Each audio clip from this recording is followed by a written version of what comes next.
Is this on? Can you guys hear me? Yes. Okay. Thank you, Wadey. Thank you so much to everyone for coming. I usually try to be usefully chatterach, but not to insert myself too much into the conversation, because that is the job of the moderator. I'm not a panelist. Today I'm going to take liberties because I know the panel, and most of you now are faces that have come to our previous dialogues.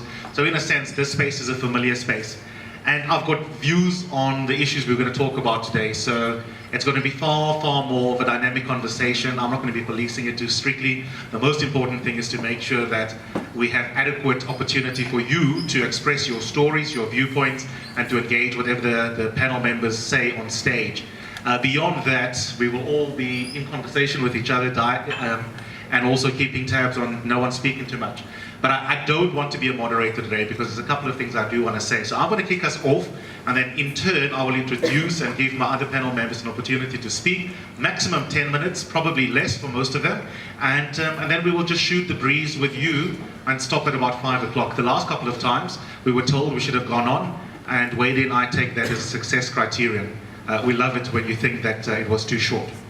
So we will have a hard stop at 5 o'clock, and if there's further conversation to be had, it has to reverberate digitally in your homes, or maybe a second installment on another occasion.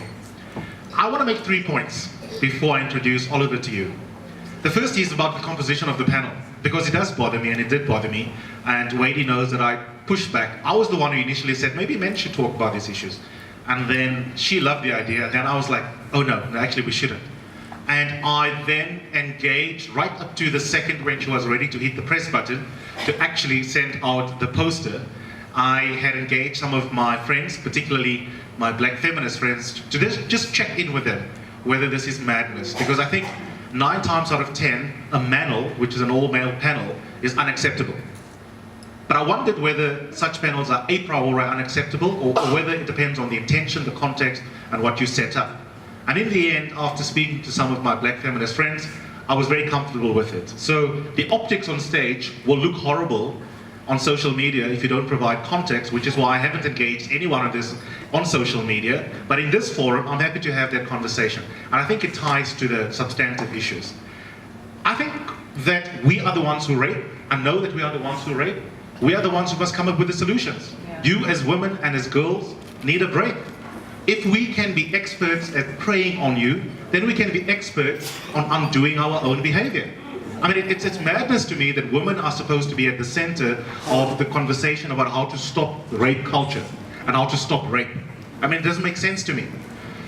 So that is why I'm comfortable with the panel. And for me, the analogy between gender and race is often useful, not always. But in this instance, there is a useful analogy. I don't take invitations to literary festivals where I'm asked as an author to come and speak about race anymore, because I'm just sick and tired. I'm hurtful as a black person to tell white people how comfortable or not to be in their skin in this country. If you are fluent in white privilege, you can be fluent in dismantling it. And I would love to come to this museum at a next installment where we talk about how will we dismantle white supremacy, and it's an all-white panel. Why do you need a black body to help you unravel your own privilege? It's not rocket science. If racism is not rocket science, if benefiting from racism, even if you're not a direct perpetrator of it, is not rocket science, then why can't you unbundle the mess without the help of a black body present?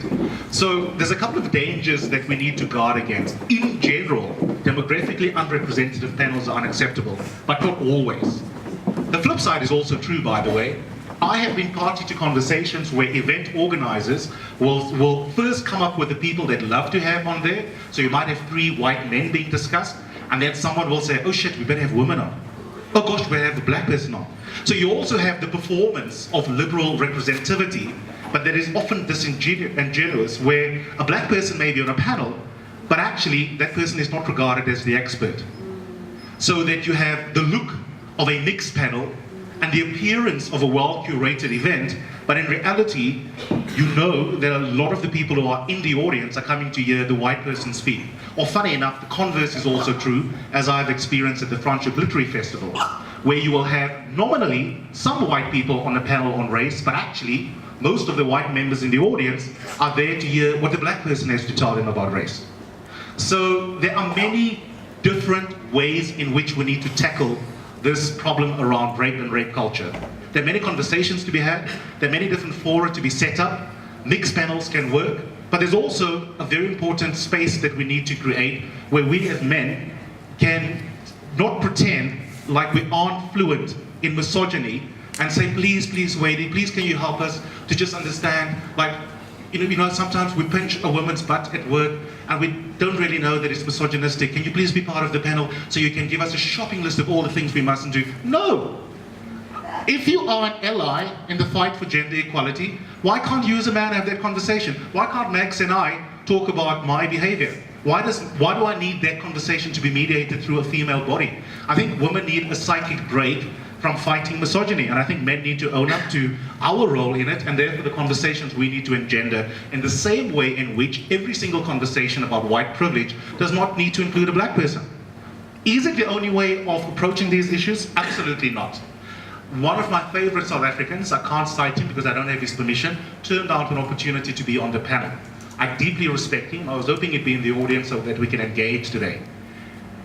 He makes a very important point, which was the deeper point that I wrestled with, which is the relational aspect.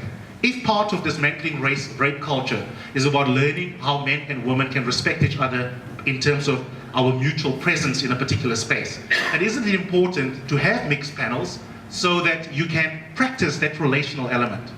I think that argument is overstated, to be honest, because you can have an array, a different range of conversations set up in different ways, all of which mutually and overall reinforce one another. So there's an opportunity for me to rehearse how to not be misogynistic at work tomorrow when most of my producers at 702 are female, and I need to learn how to deal with my own masculinity in that space. It's not as though this 2-hour forum is going to be the first and the last opportunity to get that relational element involved in impaired gender relations right. So we mustn't overstate what that means. And so those are some of the things that I've been wrestling with. But that said, panels have enormous power. Spaces like these are very powerful, and I think it's right that awkward questions are asked about how we constitute them. And 9 times out of 10, I wouldn't be part of an all-male panel. Today, I'm very happy to be part of this panel. On the question of rape, for me, there's one distinction that I wanted to make. I will leave it there and come back to it in dialogue if anyone wants to pick up on it. I think there are 2 different sets of issues we need to deal with in order to bring an end to rape. There is the immediate set of questions around criminal justice, law enforcement, and whether or not we provide sufficient guarantee that women and girls in particular will be able to walk freely, as Wadey was saying, from point A to point B. And the criminal justice system fails us. And it's unsurprising in this country because the criminal justice system is part of a government and a state that is also deeply patriarchal and misogynistic. So South Africa is not a country for women, it's not a country for girls. It is deeply misogynistic, and we find that even the institutions that are supposed to safeguard women's rights are also the ones that are captured, that are either indifferent or very often actively involved in stoking rape culture. And so we need to talk about the proximate issues, the immediate safety issues, the criminal justice issues.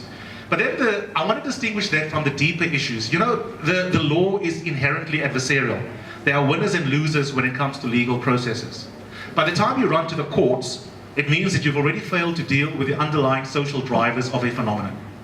And so the real question around culture, the culture part of rape culture, is one that I'm hoping we will spend a lot of time on today. What is it about us as men that make us attack you women? What is it? And I think it has to do with a phrase that is becoming current, but it's becoming current too quickly, and we therefore need to unpack it before it rolls off our tongues, but without any clear meaning. It has to do with toxic masculinity. It has to do with what it means to be a man, which is the other danger with all male panels, is that it implicitly and unintentionally can also set up the idea that there is such a thing as what it means to be a man, what it means to be a woman. We've got very toxic ideas around masculinity that I think feed into rape culture. Rape is not about sex. It is about power, it's about violence, and even if you had to chemically castrate a rapist, they will find some other way of exerting the power that they wish to exert over a woman. It is not about genitalia. It's not even sex. It really is just violence. And it is rooted in very toxic conceptions of what it means to be a man, exacerbated It's a global truth, but it's exacerbated in South Africa by features particular to our society. Deep inequality, the history of a violent state, the migrant labor system, poor role modeling in the lives of boys and men. All of those things combined set us up to be the perfect predators of women in this country. And we have to recover our humanity as boys. We have to recover healthy ways of being males in the world and being human in the world rather than being gendered in the world. And I think that for me is really where the law is a blunt instrument with which to deal with rape culture. Rape culture is fundamentally about toxic masculinities, and we need to unravel that a little bit. I'm going to leave it there. The final remark I want to make is this conversation will be complex because the men that we have here think very long and hard about these issues in a complex and intersectional manner, and that is appropriate. There are class issues that we need to bring into this conversation. Orientation needs to come into this conversation. And we need to talk about homophobia.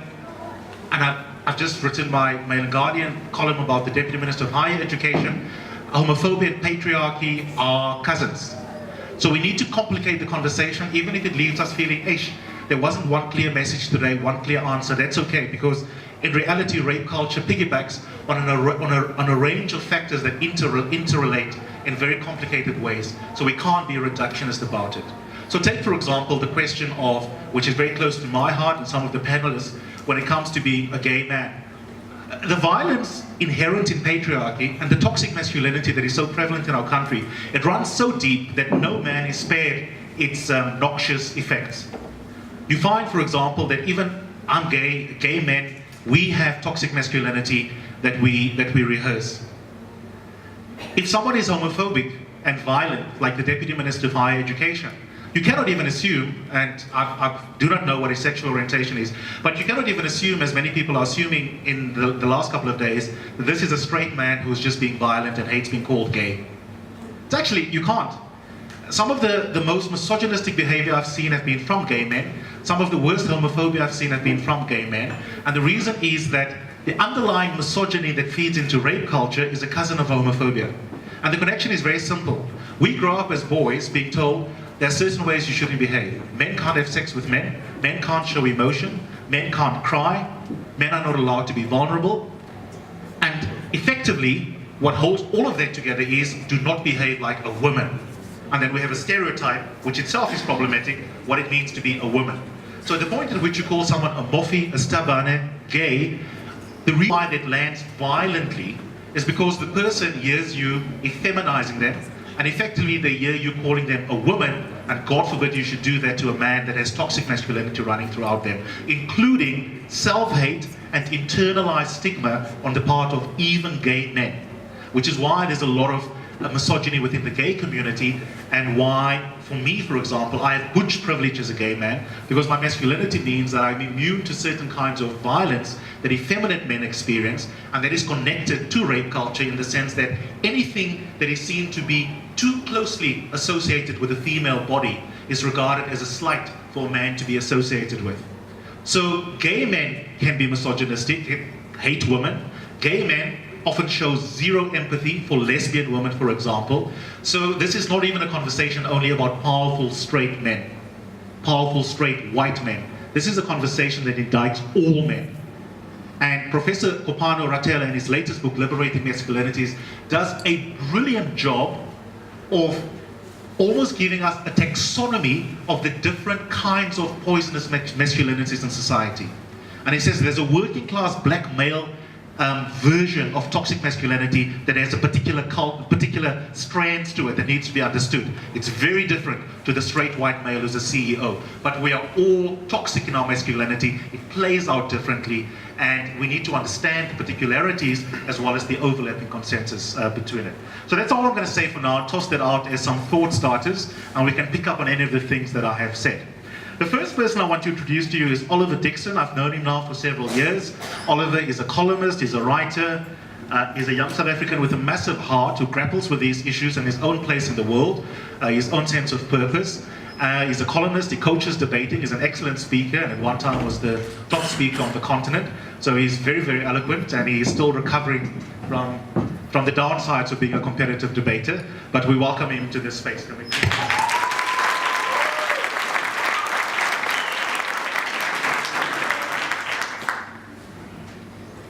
Yes. Oh, hi. Is this on? Is it? Oh, okay. Just want to push it back a little bit. This is my first time speaking on this panel, so I don't quite know what the format is like, but I have a number of things I just want to shoot out of my chest from the beginning. And I want to begin by talking about just tagging along from the series on the fact that this is an all-male panel.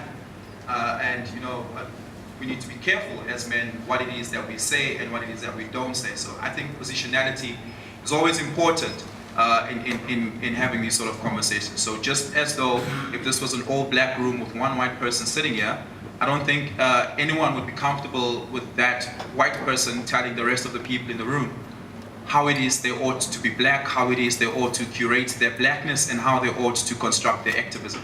And in the same breath, I think at any point, we shouldn't place any burden on women during this conversation. So we at no point should say, this is what women should be doing to fight off rape culture. That further placing of that burden on women is exactly what denies them the agency that rape denies them of. And we sort of blame shift and take that responsibility off of ourselves as men. So, while a lot of people, and I've been saying to a lot of my friends this lately, is that very few South Africans seem to be happy with the ANC Women's League, for instance. But at no point should I as a man criticize the ANC Women's League. Because these are women who have their own conceptualization of what it means to be a woman, how they want to be a woman, how they view the world. And any criticism of mine is a denial of their existence as women and their conceptualization of self. So oftentimes when, you know, organizational critique, when I sit on panels and organizational critique on the ANC Women's League comes up, I often keep quiet and let the conversation carry on without me. And I think that's an example to really illustrate what the limits of this conversation ought to be and what the limits of my contribution will be. I have so many things I actually want to talk about. I want to really talk about rape denialism. I want to talk about, again, the definition of consent and how consent needs to be conceptualized. I want to talk about security, and I want to just really talk about raising a boy child and a girl child in the world today with the knowledge that we have on the clarity on some of these issues.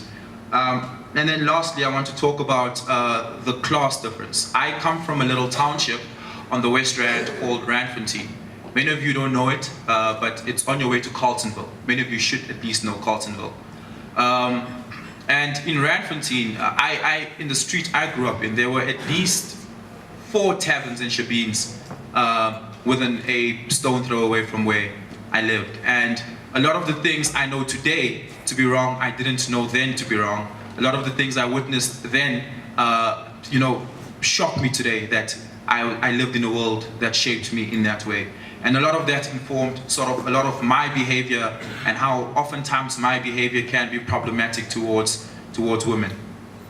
So I want to kick off with the definition of rape. In the early 2000s, that's about when I was in primary school, there was a very big campaign on drug abuse and, you know, getting little children to really think about these things and rape.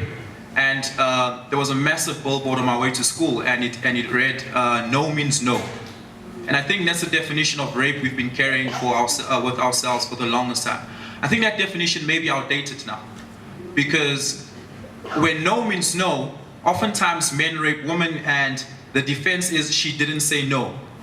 And often, I think a lot of my friends in the legal fraternity often define rape as the absence of a no. But I think we need to define rape as an active, an explicit presence of a yes, right? At any point in time where you engage sexually with someone without them having explicitly given you that consent, I think that's an act of rape. Oftentimes we don't see it as an act of rape because oftentimes if we think back to our own sexual history, we often don't wait for that sort of thing. And this is not just from men, this is from a lot of people. And so this is behavior that we need to start unlearning in creating a safer environment, not just for women, but for people generally. Because, you know, denial of agency is something that's systemized against women specifically. But that doesn't mean it doesn't happen against men. And oftentimes it happens against men who are in societies where they are excluded. That's to say, if you're a gay man, you're often you're often a survivor of corrective rape in many instances. So I really think that we need to start thinking about that thing. But the next thing we need to think about in terms of how people deny and defend their actions, the first is to say that she didn't say no. But oftentimes, the second thing is that men think that it wasn't rape just because it may not have been violent. So we need to conceptually deconstruct what violence actually means. Oftentimes, when you think of rape and when you watch movies and in the literature that we consume, actions of rape is almost very violent, physically, that's to say. It's where a man physically forces himself onto a woman, perhaps restrains her and then, performs the action. Oftentimes, rape can be very silent and very non-physically violent, but that doesn't mean the violence wasn't exerted in other means. That's to say, you may have raped this woman for so long that her answer continues to be no, but she submits to that because she wants to prevent other forms of violence enacted on her. That's to say, she would rather not be beaten up, right? And then to be then in that situation. So violence is not always a physical action. Violence is always, oftentimes, spoken word onto someone. And I think where the denial and rape culture exists, because the idea of rape culture is that it's not just rape how we understand it conventionally in the Constitution. Oftentimes, rape culture is an extension of the denial of agency of people and women in particular. That's to say, oftentimes I've seen this. I watch a lot of TV lately, and I've seen a lot of men say to women in households and in marriages and stuff like that, "You are nothing without me. Without me, you cannot continue to live. You need me." And that is a denial of that woman's agency. That is an extension of rape and the exacerbation of rape culture. Because it is that same rationale, that same logic that's used to apply sexual action on people when raping. It's exactly that I own you, that I do not need your consent. In fact, you should probably be honored to be in my presence. Oftentimes is the rationalization that goes on there. So that's the denial of agency. And oftentimes, I realize this in the township I come from, that men don't think of it to that level because we've been socially conditioned to think of women as sexual objects only to the sexual satisfaction of men. So that's to say, you have complete ownership over her body. And that's where we need to start on teaching these things. And then the question arises, how do we raise boy children and female children in today's world? Because oftentimes women are socially conditioned to accept this sort of behavior from men until they learn otherwise. And I've seen this with a lot of people in my family, for instance, where girls are raised in a way to say, if for instance, don't play with the boys, they will hurt you. And if they do hurt you, it must be your own fault because we told you don't play with the boys, right? That is the exact same conditioning that raises women up to sort of oftentimes not realize that maybe I was raped, because oftentimes they don't explicitly consent to it, but they think this is how it ought to be, and men exploit that sort of social conditioning. Our own social conditioning is that I am not wrong if I exert my physicality on her, and I think that's particularly really problematic, because oftentimes when you discuss this with men, and we've seen this on social media, I think the most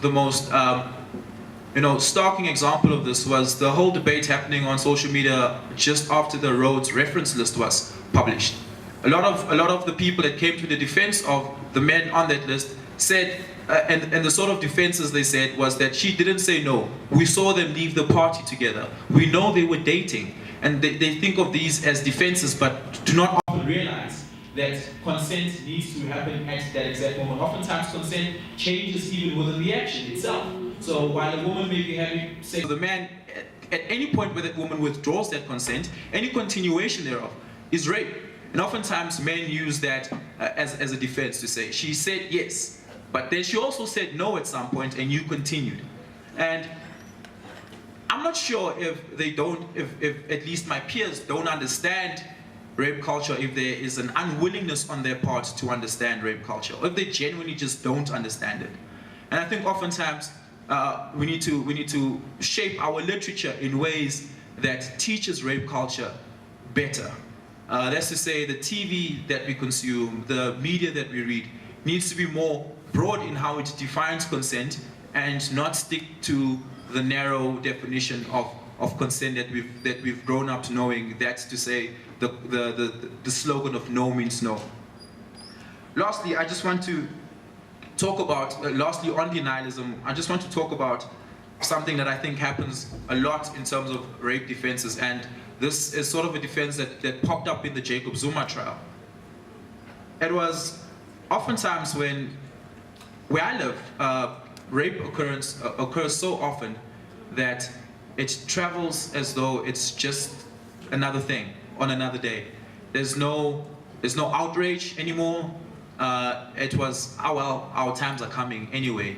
And so it was just her time right now. So there's just that, oh, it's so sad when these things happen and there's absolutely no outrage to it. But oftentimes, when these things make it into public gossip in the township where I live in, the defense that's almost always brought is that she's claiming to have raped me to extort money out of me. And money, resources, favors, and we see this happen in workplaces quite a lot. I think recently there was a case at Esack where a female junior staffer was found dead, and a lot of the evidence that came up to the backstory was one of such a nature. And oftentimes, if you take the class consideration into the class sect into consideration, you will realize that defense is so easy to buy because the women you're talking about often are poor, often are single mothers, often are desperate to feed their families. And so it's easy to buy that I can conceptualize, at least I can, reasonably believe that she may just be doing that to feed her family, to feed her lifestyle, to feed her habits. And I think we need to be careful in how we engage that. And I think, and this may be a bit controversial, at least for the people who engage with the law a bit more than the average citizen. I think when engaging with rape and when dealing with it, there should be a presumption of guilty before a presumption of innocence. So I think the burden of proof should fall on men to prove that they didn't rape, instead of the burden of proof falling on women to prove that they have raped. I've raised this many times, and it seems to be very controversial. And I think it needs to be exactly that, because it's so easy to buy these defenses that she's trying to extort resources out of me, she's trying to extort money out of me.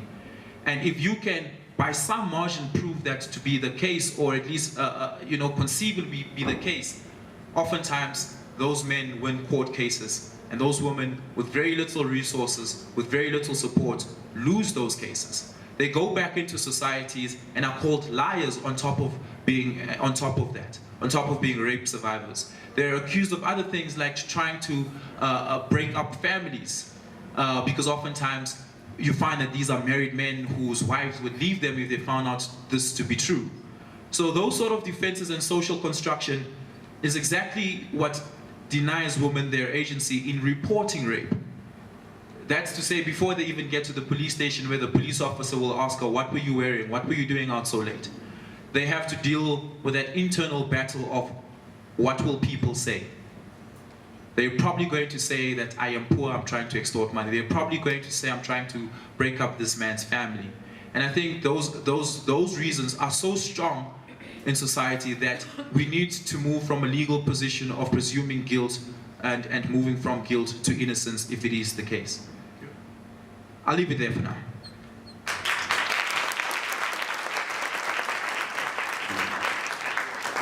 Thank you, Oliver. The next person I'm going to invite to make some remarks is Shlomla Dandala. Please try not to objectify him while he's speaking. He's, of course, a well-known South African actor who has a range of accolades. I won't even go through them. We've loved him ever since he's been on our TV screens many moons ago.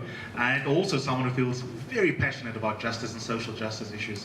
Him and I have had a couple of debates on my radio show. Can we please welcome him to the Apartheid Museum?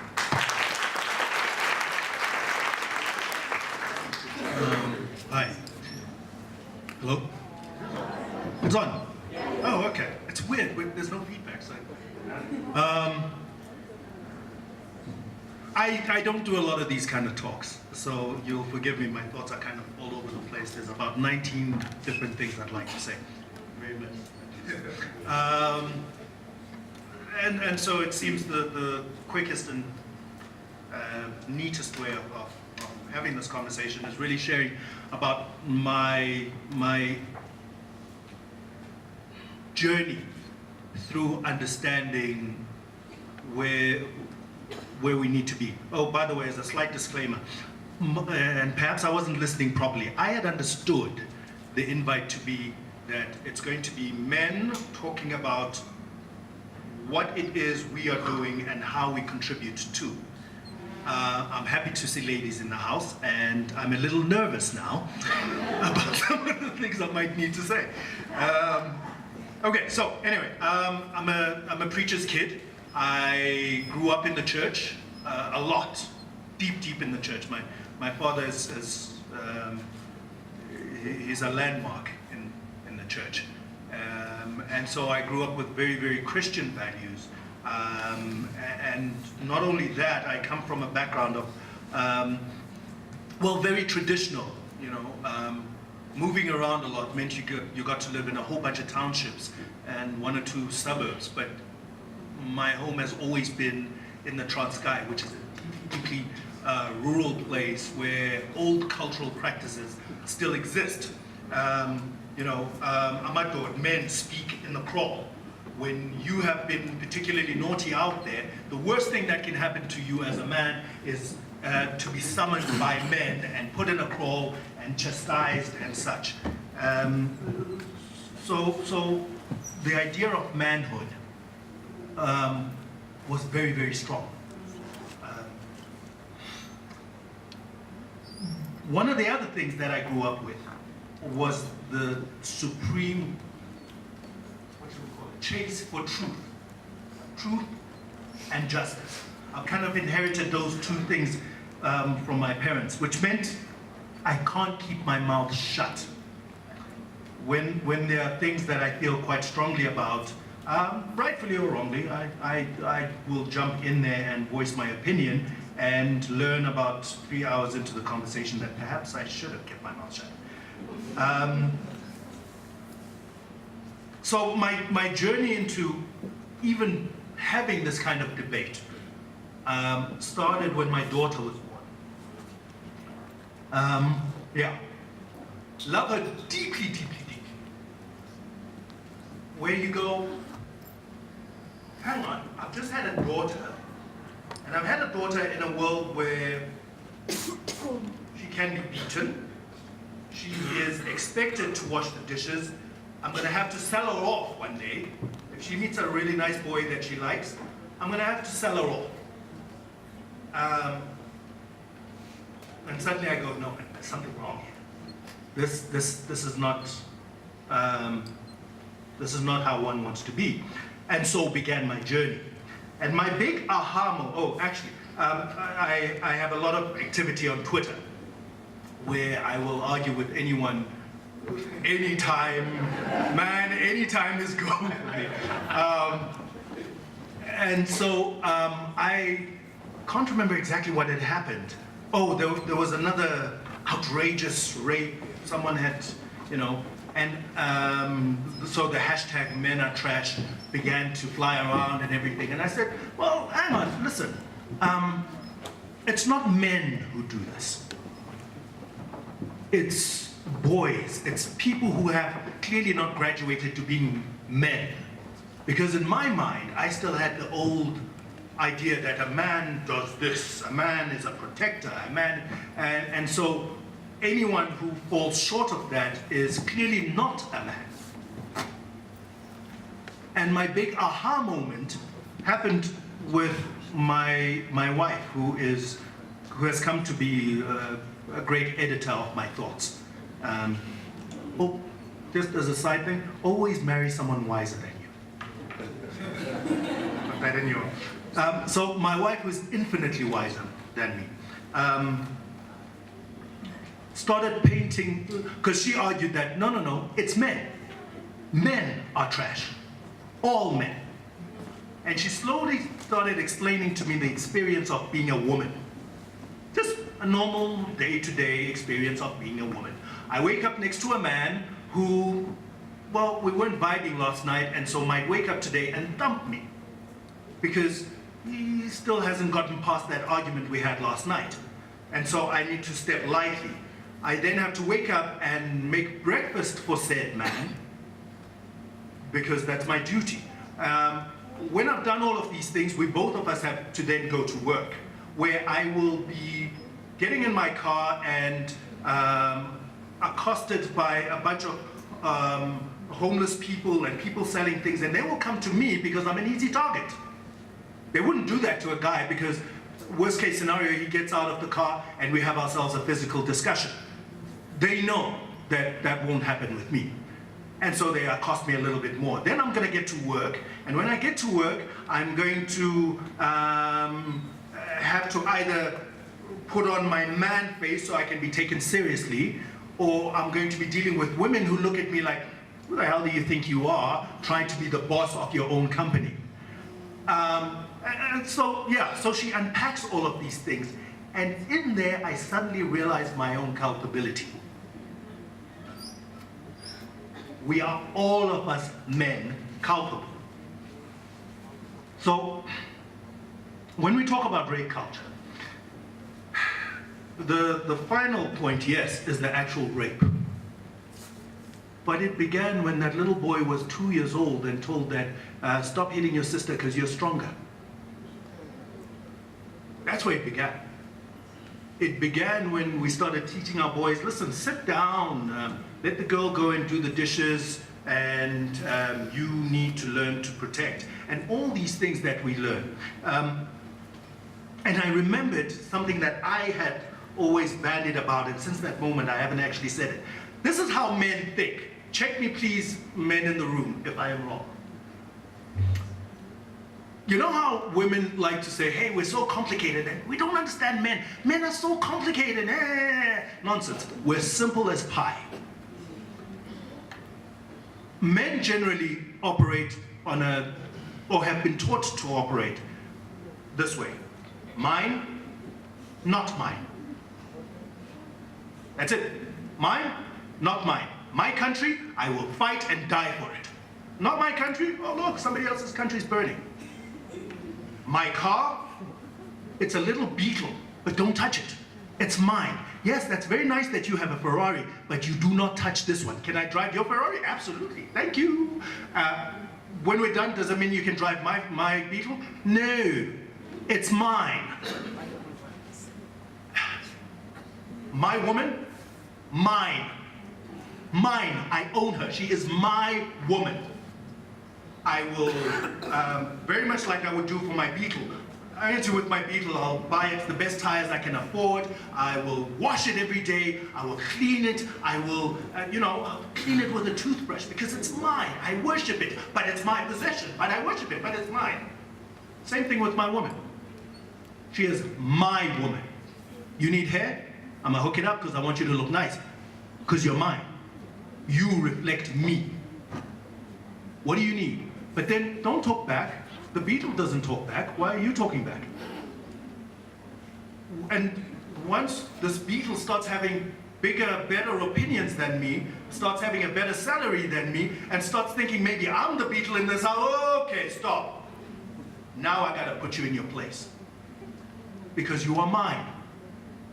You are mine, you are my possession. The house is mine, the car is mine, the children are mine, the woman is mine. That's where we come from. Which kind of paints us into a bit of a corner as men.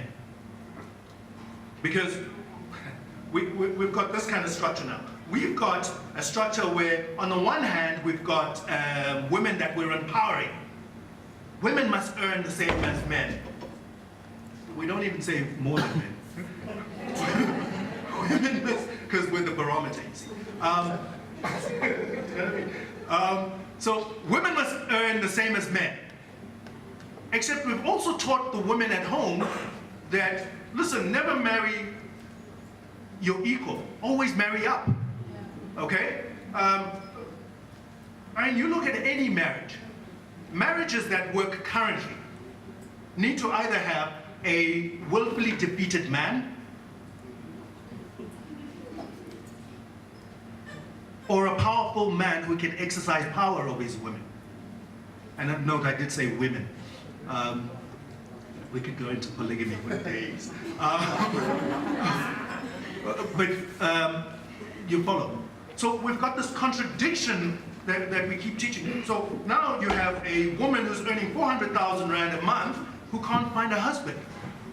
Why? Because your choice of husband has now shrunk to 10 guys in the country who earn more than 400. And you can't marry that guy. You've got to marry the guy who's earning more than you. If he's earning 600, okay, now we can talk. Because the power dynamic has always got to be that the man is more powerful than the woman. Except that's clearly not working. You can't empower girls and have boys who've been taught that they need to have power over girls at the same time. Something's got to give. Either that woman will never find a man, or that boy is going to exercise his power. And when his power cannot be expressed by, okay, I'm giving you $100, but that's my last one. God damn it, don't come to me and ask me for another $100. Power. When he can't do that anymore, he does the next best thing. And the next best thing is, look, I'm stronger than you. Shut up, I have spoken. And she won't shut up because she's empowered. And so you thump her.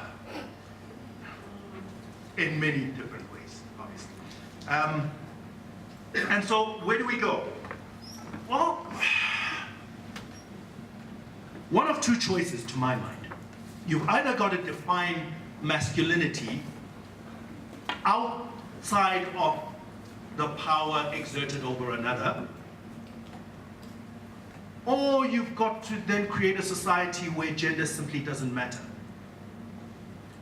I battled with this a lot in my marriage.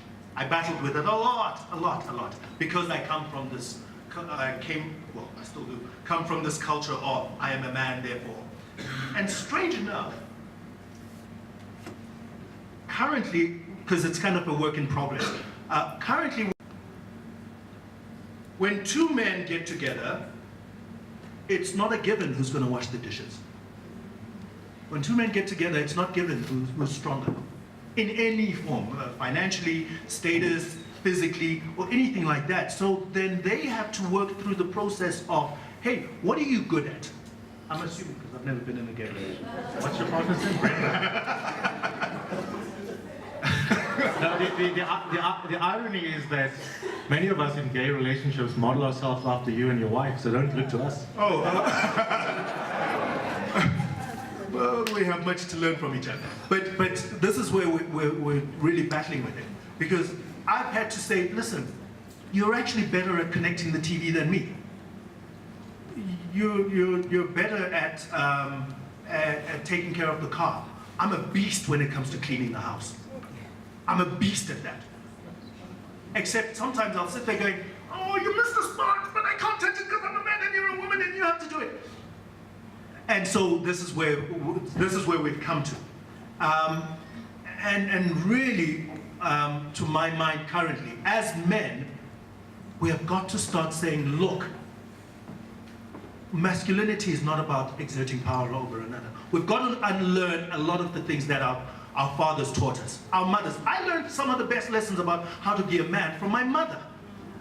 It's my mother who used to say, Shomla, sit down. She's supposed to do the dishes.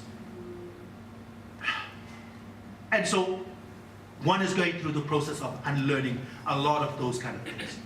And really that's where we are at the moment. And I think that might start to begin to explain or to undo the why. When you start to teach little boys that, listen, no, she's not your possession. No, actually, you too can wash the dishes. No, you too can go and do that X, Y, Z. And you teach the girl, no, you too can punch back. Punch back. I think there might start to begin, we might start to unravel some of the ills we've found ourselves in. It does mean we need to deal with some of our holy cows. We'll get into that a little bit later, religiously and culturally. Thank you.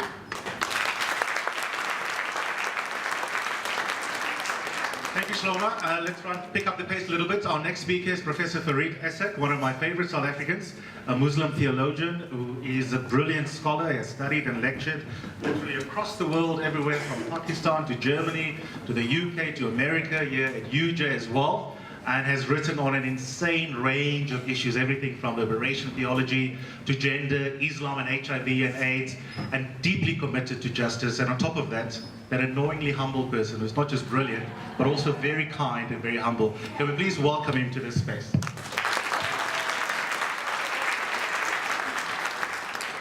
Thank you very much. Comrades, friends, when Wadey said thank you to us for being here, for taking off the time, I found it, what do you mean? I'm here for myself. I didn't take off time for anybody else. I'm here because I need to be here. That's the first thing. The second thing is, as the conversations was going on, and as Oliver was in some ways extending the meaning of rape, and I'm not sure how far along the line I would go with him, the one thing that did occur to me is that the men here as panelists and the males in the audience, I don't think that we should assume that we in our lives have never been, and Shlomo referred to this, I don't think that we should assume that the men on the panel and the men in the audience are without culpability, and that our own hands are clean. We are dealing with a problem, but I think it's important in the interest of honesty that we also acknowledge the probability that people on the panel and people in the audience, that our own hands are also dirty. And so with this, that we're not talking about a world out there, those dirty men out there. I'll come back to one of them in a moment, Manana. I'll come back to one of them in a moment, but it's not the problem of those dirty or ugly and vicious men out there. My own first encounter with rape, and I'm using the word for the moment in the physical sense as it is generally understood. It is only the most kind of vile form of gender oppression, the most graphic, the most vivid, and that is why it still draws a lot of attention. My own first kind of encounter with it was as a child living in Bonteheuwel, a coloured township near the airport in Cape Town, when my mother came in. I was about 6 or 7 years old. My mother came in, she was late from work, and she came in kind of crying, straggling, injured, and my brothers rushed out. We were 6 brothers. In theory, we didn't have any daughters. A quick side note, we only discovered about the existence of a daughter that she had before she got married, many years after she died. So here was this woman that everybody took pity on, who reared 6 sons, and this poor woman who never had a daughter to help with chores in the house. My brothers ran out. About a few hours after that, at least the police still responded in those years, but although a few hours afterwards the police came, and nobody ever spoke about what happened. And until today in our family, I'm the only one that speaks about what happened. So here my mother was physically raped in the bushes on the way from work, and then in another way raped by society again, by being compelled to be silent about this injury that was done to her. So, in some ways, this is only the most graphic form of violence that we have towards women. And this is an extension of other forms. Eusebius spoke about this, about the Deputy Minister of Education. Now, the whole idea, well, the first is the act of violence against women, and then to come along with the justification that I was insulted.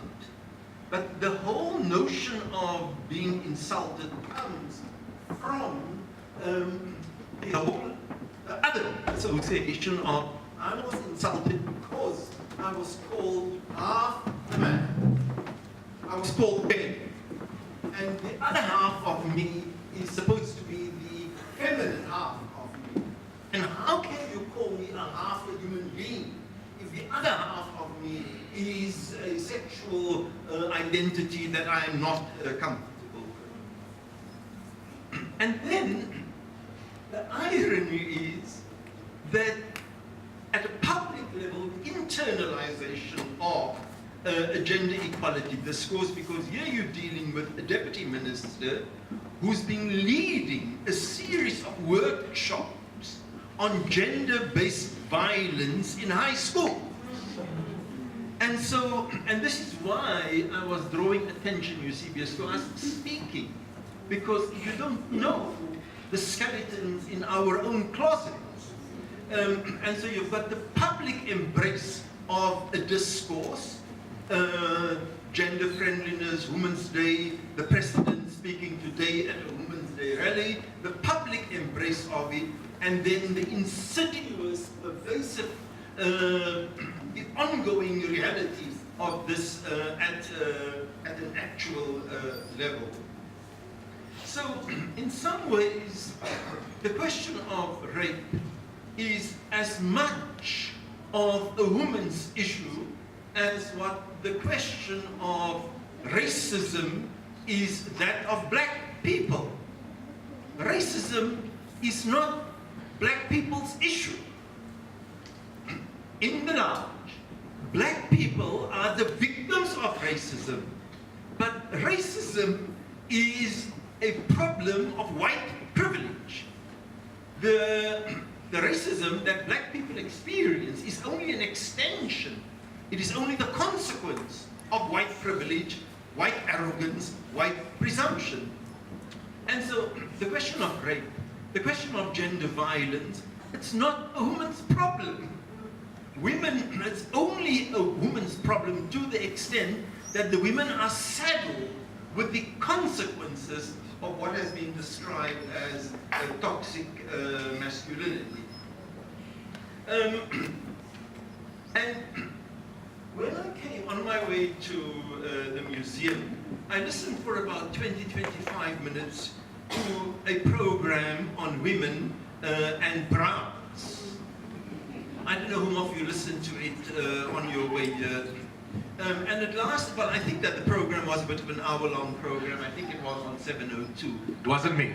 But the one most fascinating part that I thought about the whole program is the whole time while listening to the program, I felt a sense of dissonance, that this is weird. This is weird.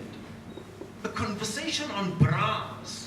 What makes bras comfortable? How to fit the bra on? What size fits you best? What is the function of a bra? Do you tie it from the front or do you tie it from the back?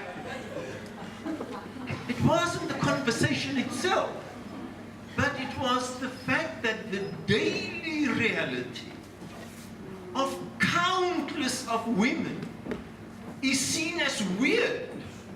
It's not normal to discuss the daily reality of so many women. Talk about menstruation. Where in decent, polite company can you talk about menstruation? The daily experience of half, not the daily, for a period, for a part of the month, experience of half of the human population. And so, we silence, ranging from rape to the question of bras, to the question of menstruation, we silence the lived reality of women. And so there's nothing innocent about our silence about bras and panties. There's nothing innocent about it. It is about the sustaining of a male, a patriarchal world. And it's men's issues that count. We can spend hours and hours, your whole Sunday you can spend watching male sports. Men competing with other men. There's nothing abnormal about that. One program on something so banal, so ordinary, affecting women, there's something jarring about that. And that is reflective, I think, of the larger problem that we have.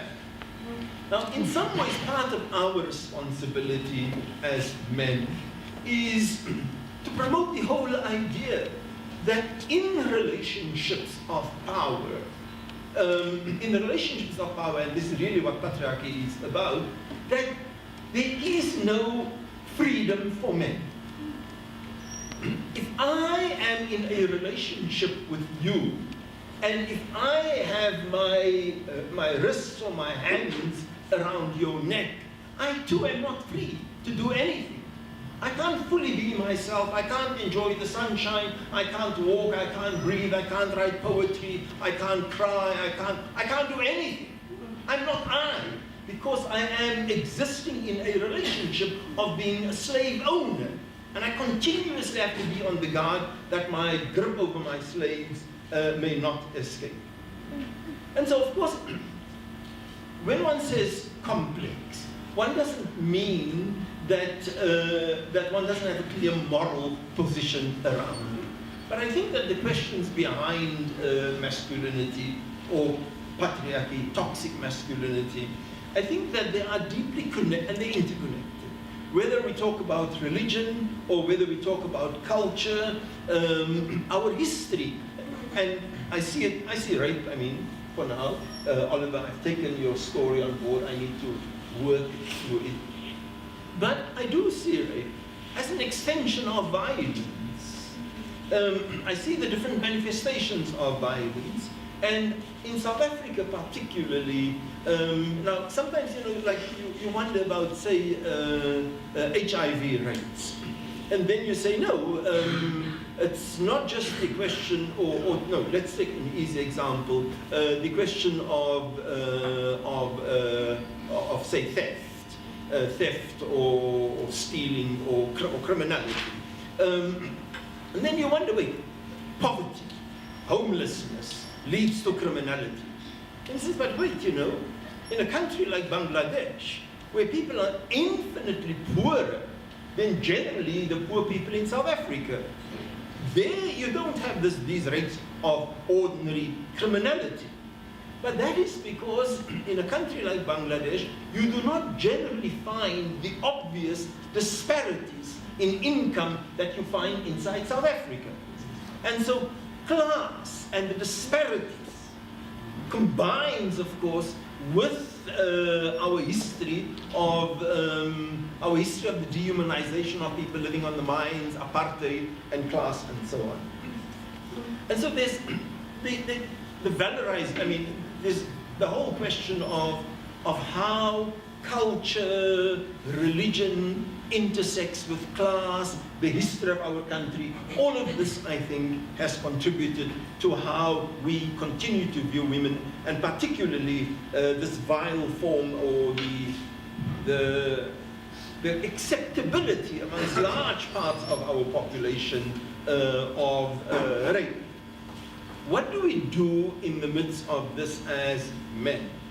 Now, as men, I think it is very important, and this is a difficult one.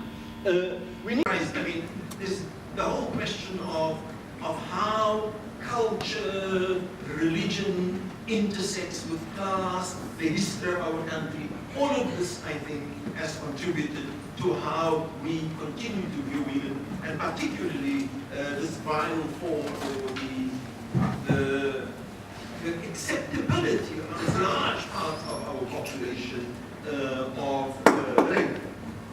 What do we do in the midst of this as men?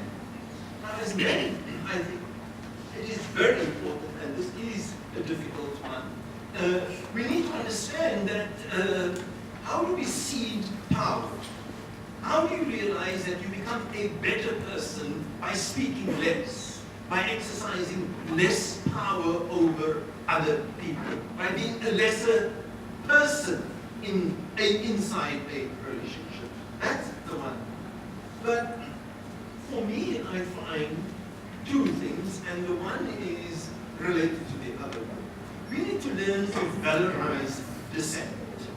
Dissent from gender normativities, dissent from what it means to be a man in society, and dissent is extremely difficult.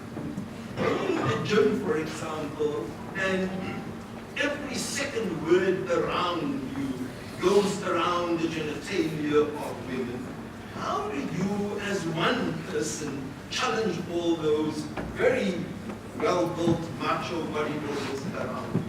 I sometimes do. I sometimes do. But I don't want to be seen as a jerk all the time. I'm seen as a jerk. I'm seen as a jerk. I'm seen as some fucking asshole who doesn't get it. Aren't all women like this? But the valorization of dissent, that is an important element. And this, the disruption of normativity. The disruption of normativity, the critique of the assumptions of our society. I, for example, and I will end on this awkward note. I'm a theologian, and there are many narratives in my religious tradition, you know, that are extremely awkward, and I have to deal with it. Just two quick ones. Lot, the prophet Lot, gets confronted by a marauding bunch of male rapists at his house, wanting to rape two of his guests, two good-looking male guests. And then Lot says, you know, is embarrassed. Then Lot says, you know, here are my daughters, if you're going to do what you have to do. Wait, what's going on here, you know? First of all, my daughters, okay, fine, you contributed to giving birth to them, but they are not your daughters in the ownership sense of the word. The very idea of this is my daughter, or my wife, my Volkswagen, or my little Mini, you know. Wait, it's not, you don't own it. And then, as a way to save my honor, I'm giving my daughter. So what's going on here? Or Abraham's willingness to sacrifice his son on the instruction of God. Wait. You contributed something by your semen to the birth of this child, but it's at the minimum, if there is ownership involved, there is co-ownership involved. Where was the woman inside all of this? And then there is again the question of the ownership. And so these are awkward parts of our religious traditions and techniques. And they fuse with what is valorized in our culture. And how class, one last one, I've just been busy reading this, what is this guns, in Apartheid South Africa, what's the name of the book? Guns? Guns and Money, by Eddie Van Vieren.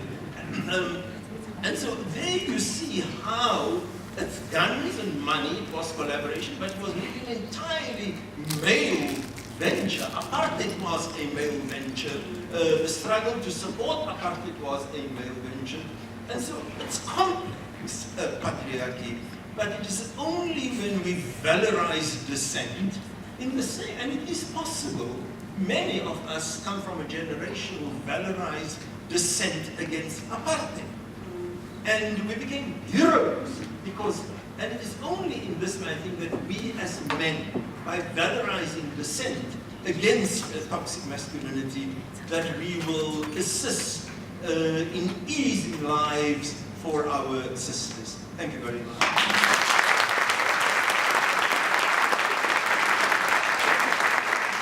Thank you, Farid.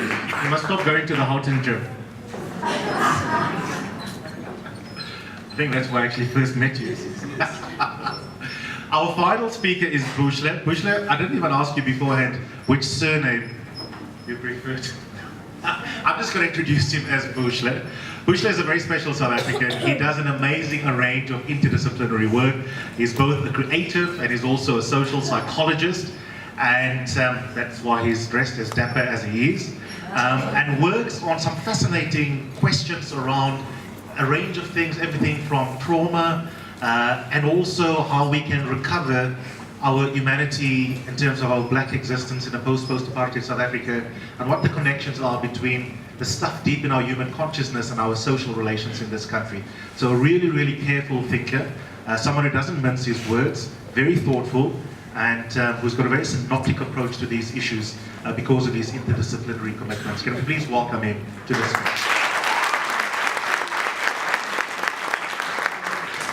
Thank you very much. Can you hear me? Yeah, okay. No feedback, this is the problem.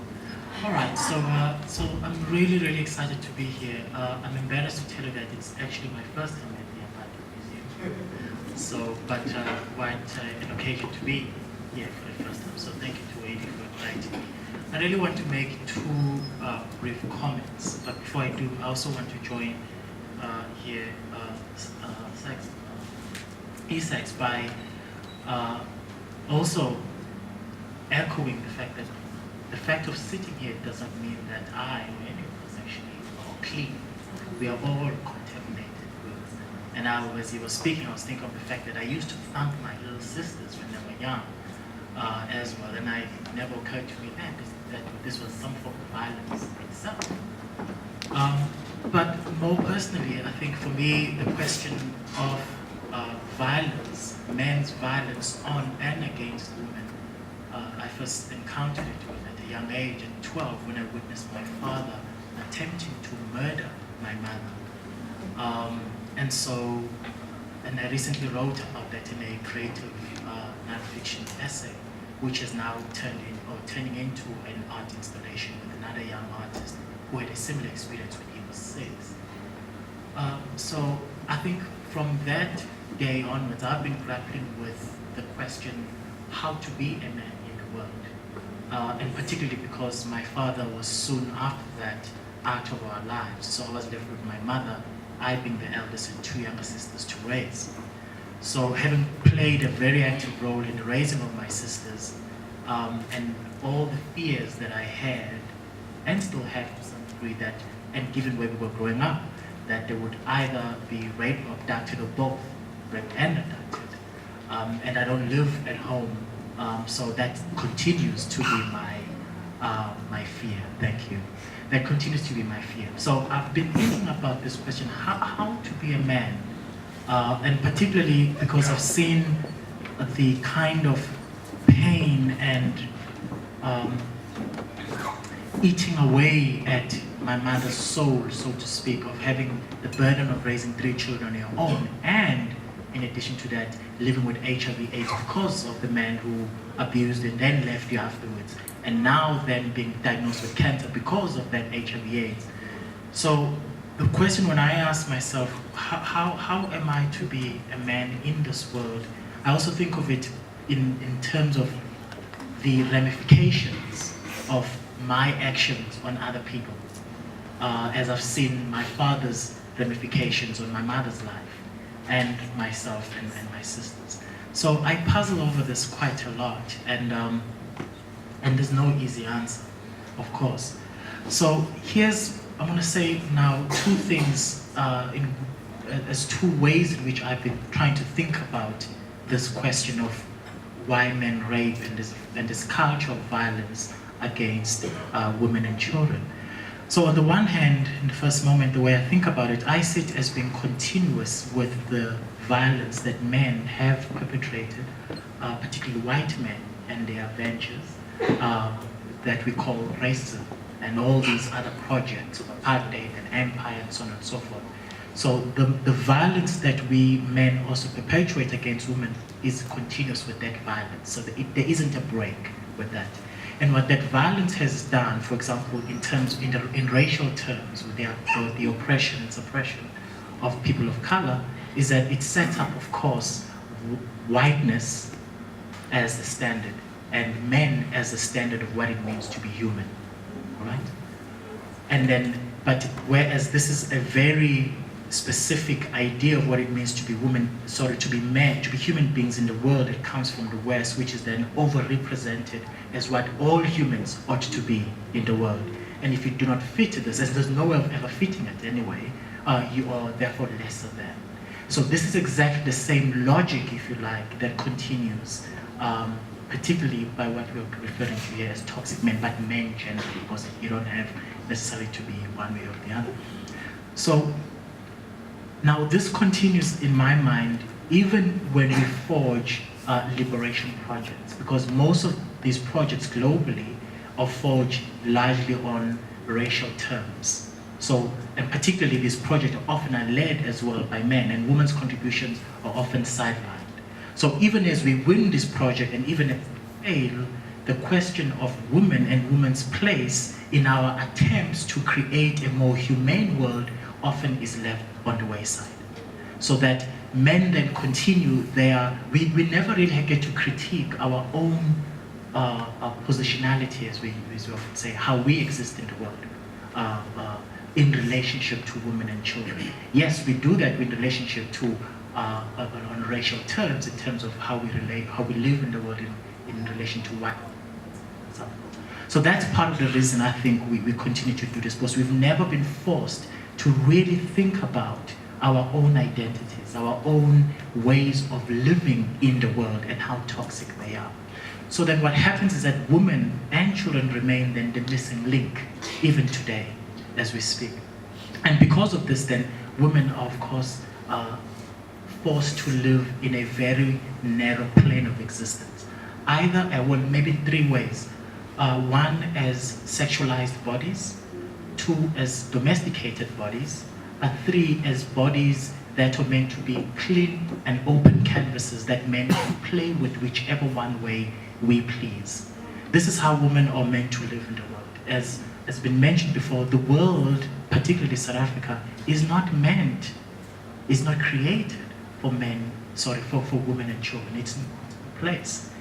Now, that's the first thing I want to say, that there is this continuous current, historical current of violence, various forms of violence, whether it be social, economic, symbolic, religious, scientific, that have been put on all people that are not white, and which continues to be placed on women specifically, even as we speak today. How do we respond? What can we do? This was mentioned here, I think, by Oliver in terms of the legal system. So I think part of what needs to happen here is we need to think in terms of, because there are many of these systems that regulate our behavior as human beings. So in terms of the legal system, I also, this is just a thought really, I'm not saying this is the way to do it, but I think that the burden of proof when it comes to the violence against women need not be on myself. They need to be on me as a man who's been accused to prove that I have not done this. Why is this? I think that if I know, and I live in a world that I know that the law, the legal system is designed in such a way that it will protect women, not leave them for me to prey on them, I will be more careful in how I relate and engage with women, right? But if I know that the system is most likely going to let me off the hook, I have no way of, or I have no disregard, rather no regard for how I engage with women. But if I know that the system is going to likely hold me to account, then from the slightest thing of catcalling to the most vile act of rape, I'm going to be more cautious. So that would be one example of a behavior regulatory system being put in place. On the other hand, I would think this would need to be paired with a behavior modification system. So a lot of the stuff that we consume from popular culture that comes out of Hollywood is very toxic. It does not value women and women's bodies at all. yet we consume it every day, whether it's movies, music videos, whatever it is. It often very much give us a sense in which women ought to be treated as respectable human beings. So then how is it that we might create entertainment that has a different narrative? Sex in the City does not, for example, in my mind, give women a narrative that is any different to how we as men already treat them, right? So how we are entertained often, and how this wraps up together with capitalism often is that women need to be themselves forced to commodify themselves as sex objects, which we consume, abuse, and throw away when we're done with them, right? So even our capitalist system invites all of us to commodify ourselves and to put ourselves on display to be consumed, but also certainly women are forced to do this in many ways. But their consumption of women often is accompanied again with a lot of violence that goes in ways in which men's bodies, even when they are consumed, oftentimes it is not with the same colors of violence. So, and the last thing that was mentioned as well, I just simply mention this, flag it, that how we raise boys and how we raise girls culturally needs to change too. I think Fomla has mentioned this part as well, because if that doesn't change, we're stuck with the same problem. Thank you. Thank you.